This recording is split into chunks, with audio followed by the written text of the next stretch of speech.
تو اس لیے میں نے آپ سے جان کی امان چاہنے کے بعد اس کے بارے میں اپنی رائے بیان کرنے کا خیال جو ہے وہ ظاہر کیا ہے۔ تو بات در اصل یہ ہے کہ یہ گھوڑا ہے تو اچھا، لیکن یہ نسلی گھوڑا نہیں ہے، یعنی اس کی نسل جو ہے وہ اعلیٰ ترین نہیں ہے۔ تو یہ سن کر بادشاہ کو بہت تعجب بھی ہوا اور حیرت بھی ہوئی،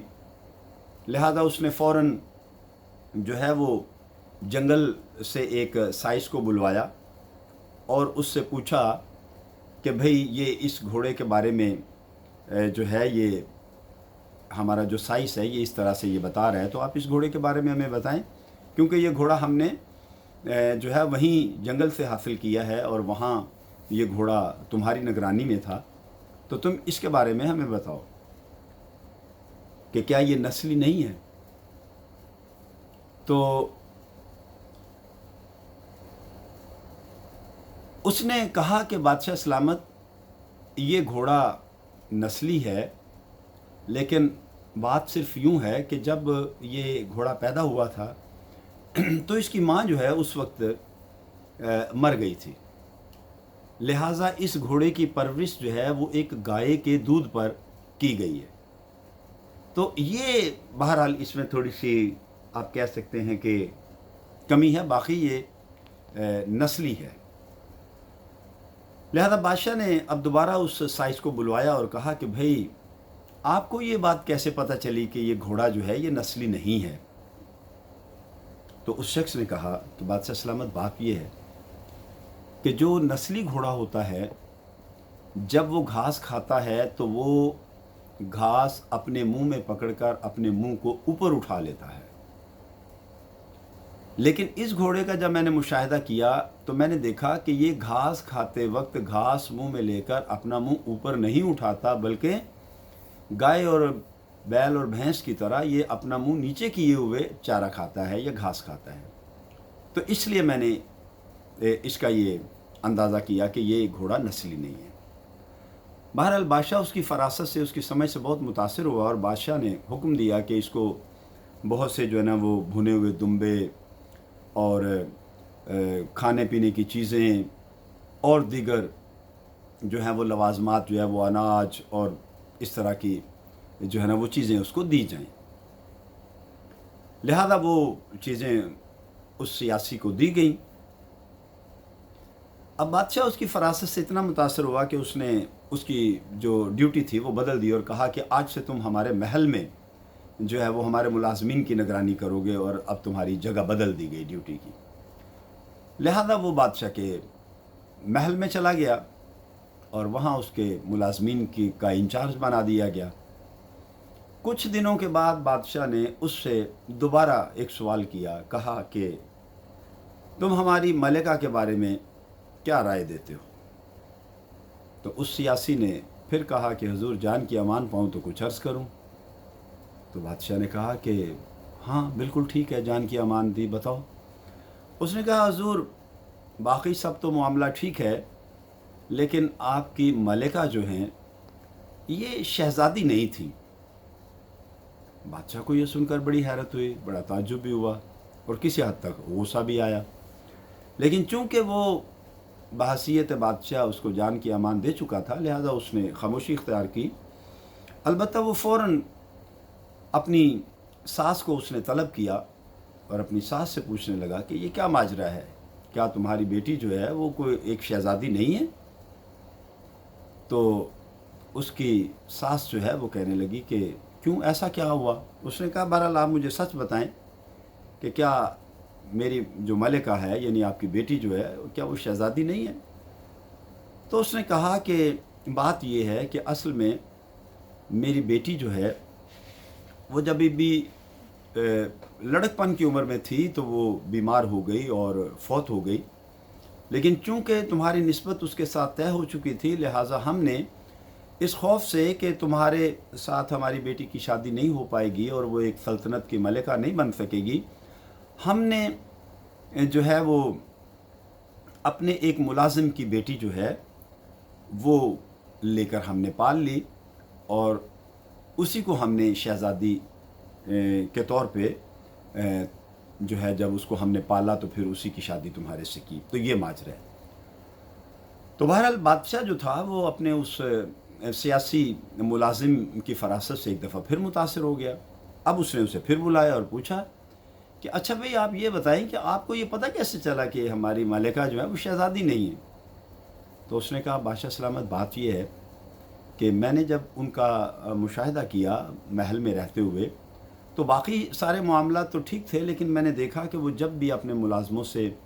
بات کرتی ہیں، ان کے ساتھ کوئی گفتگو کرتی ہیں تو وہ بہت ہی بد کلامی کرتی ہیں، ان کے ساتھ بہت بد زبانی کرتی ہیں، جو کہ ایک ملکہ کو نہ تو زیب دیتا ہے اور نہ ہی اس کے شایان شان ہے. لہٰذا وہاں سے مجھے اس بات کا اندازہ ہوا کہ یہ شہزادی نہیں ہے، یہ کسی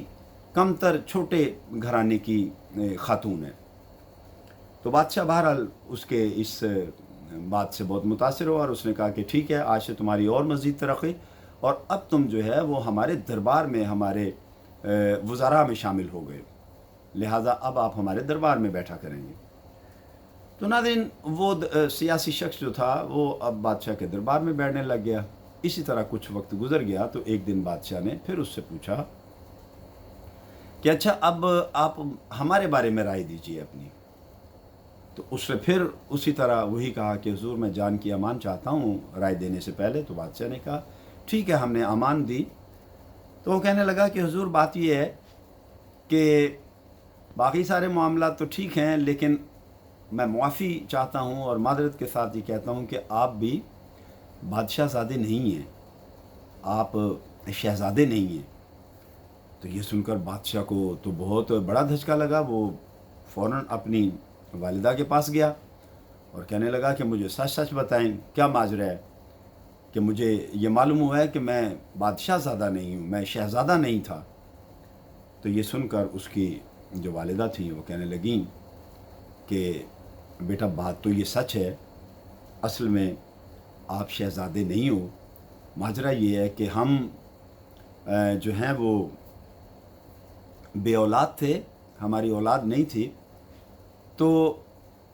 میرا جو شوہر تھا وہ بادشاہ تھا، تو اس نے پھر ایک چرواہے سے اس کا بیٹا جو ہے وہ لے کر پال لیا، یعنی لے پالک بچہ ہم نے پالا تاکہ ہماری سلطنت ہماری حکومت کو وہ سنبھال سکے، اور وہی لے پالک بچے تم ہو، تم ہمارے سگے بیٹے نہیں ہو. تو یہ سن کر بادشاہ جو ہے وہ بہت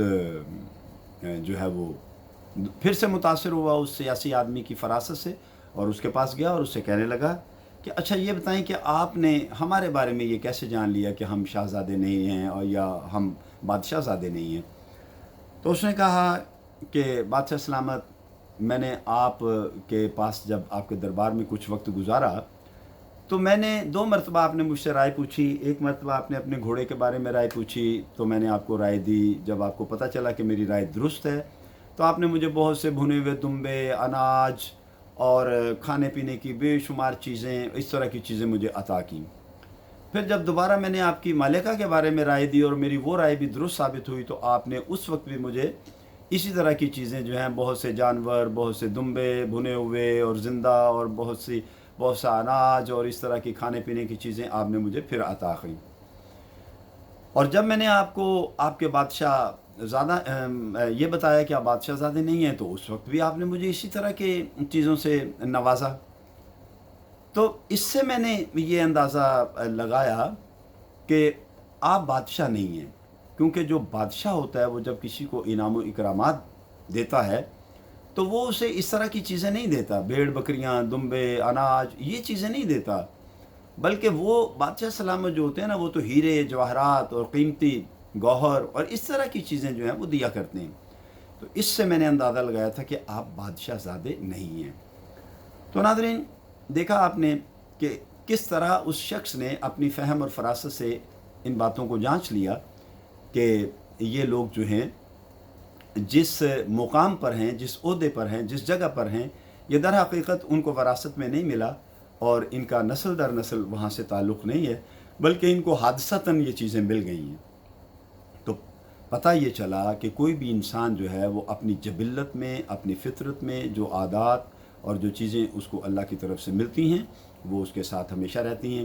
تو امید ہے آپ کو ہماری آج کی ویڈیو پسند آئی ہوگی اور آپ ہماری اس ویڈیو کو لائک بھی کریں گے اور اس کے بارے میں اپنی قیمتی رائے بھی دیں گے اور ہمارے اس چینل کو سبسکرائب بھی کریں گے۔ اس کے ساتھ ہی ناظرین اجازت چاہتے ہیں، حیات و صحت رہی تو آئندہ ویڈیو کے ساتھ بہت جلد آپ کی خدمت میں پھر آنے کی کوشش کریں گے۔ تب تک اپنا اور اپنے پیاروں کا بہت خیال رکھیے گا۔ اللہ ہم سب سے راضی ہو۔ فی امان اللہ۔